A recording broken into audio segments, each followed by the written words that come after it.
আতা গাছে তোতা পাখি, ডালিম গাছে মৌ, এত ডাকি তবু কথা কও না কেন বউ? কথা কও না কেন বউ? কথা কব কি চলে? কথা কইতে গো গা চলে। হাই, আমি Ritika. Welcome to my channel ক্র্যাপ্রিয়ান সিরিজ। তোমরা স্টার্টিংটা দেখে বুঝতেই পারছো আজকের ভিডিওটা কিসের ওপর।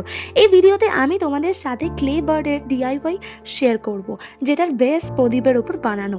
সো যাদের ক্লে আর্ট ভালো লাগে বা পাখি পছন্দ, তারা হোম ডেকোরের জন্য এরকম কিছু ট্রাই করতেই পারো। আমিও এটা আমার হোম ডেকোরের জন্যই বানিয়েছি। সো তোমাদের সাথে আমি এই পুরো প্রসেসটা শেয়ার করছি।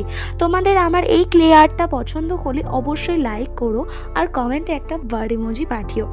এটা বানানো খুবই সহজ। ম্যাটেরিয়ালসগুলো তোমাদেরকে জানিয়ে রাখি: মাটির প্রদীপ, ফয়েল পেপার, মাস্কিং টেপ ও মল্ডেড ক্লে। আমি এখানে কোনো রকম গ্লু ইউজ করিনি। যারা কখনো ক্লের কাজ করেনি তারা সাধারণত আমাকে অনেকবার জিজ্ঞেস করেছে আমি ক্লের সাথে কোনো রকম গ্লু ইউজ করেছি কিনা। তো আমি বলে রাখি যে ক্লের ওপর ক্লে চাপিয়ে কোনো রকম ডিজাইন বানাতে গেলে গ্লু লাগে না। মোল্ডেড ক্লের যে হার্ড ক্লে ও সফট ক্লেটা থাকে সেটা ভালোভাবে মিক্স করলে যে ক্লেটা রেডি হয় সেটার টেক্সচার না সফট থাকে আর না হার্ড। ওটা দিয়ে 40 to 60 মিনিটসের মধ্যে যে কোনো ডিজাইন সেট করা যায়, কোনো গ্লুয়ের দরকার হয় না। এবার একান্ত ডিজাইন যদি সেট না হয় বা ক্লে হার্ড হওয়ার কারণে ভেঙে যায়, তখন গ্লু ইউজ করতেই পারো। আমি এখানে অনেকগুলি পাখি বানিয়েছি, তার মধ্যে একটা পাখির ডিআইওয়াই দেখাচ্ছি। এখানে প্রদীপটাকে পাখির বডি হিসেবে ইউজ করেছি। ফয়েল পেপার মোড়ে সার্কেল বানিয়ে পাখির হেড হিসেবে ইউজ করেছিলাম। পাখির হেড ও বডিটা মাস্কিং টেপ দিয়ে জয়েন করেছিলাম। দেন ক্লেটার কথা যেমন তোমাদেরকে প্রথমেই জানালাম, হার্ড ও সফট দুটো ক্লেকে ভালো করে আটা মাখার মতো ভালো করে মিক্স করে একটা বয়াম রেডি করেছিলাম। দেন বেলনি দিয়ে ফ্ল্যাট করে ওই প্রদীপটার উপর দিয়ে পাখিটার হেড টু বডি পুরো কভার করে ফিঙ্গার প্রেস করে পাখির ফিগারটা রেডি করেছিলাম। দেন আবার ফয়েল পেপার ইউজ করে লেজ বানিয়েছিলাম ও তার উপর ক্লে ফ্ল্যাট করে কভার করেছিলাম।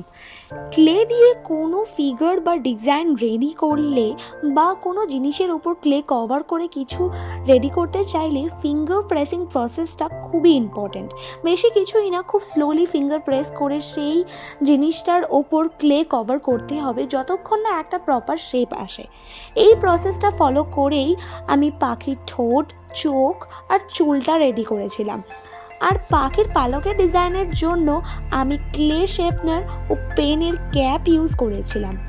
এই ভিডিওটাতে আমি তোমাদেরকে এই পাখিটা কিভাবে বানিয়েছি স্টেপ বাই স্টেপ, যারা বিগিনার, যারা এরকম হোম ডেকোরের জন্য জিনিস পছন্দ করো, যারা এরকম বানাতে চাও ঘরে বসে, তারাও যাতে বানাতে পারো আমার এই ভিডিওটা দেখে, সেরকমভাবে পুরো স্টেপ আমি তোমাদেরকে জানিয়েছি।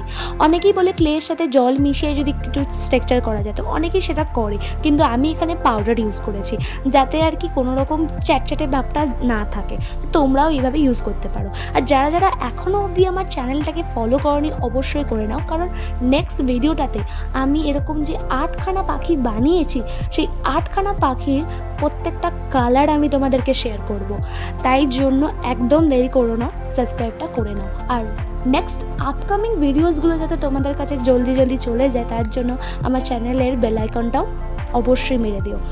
আর থ্যাংক ইউ সো মাচ এতটা সাপোর্ট করার জন্য।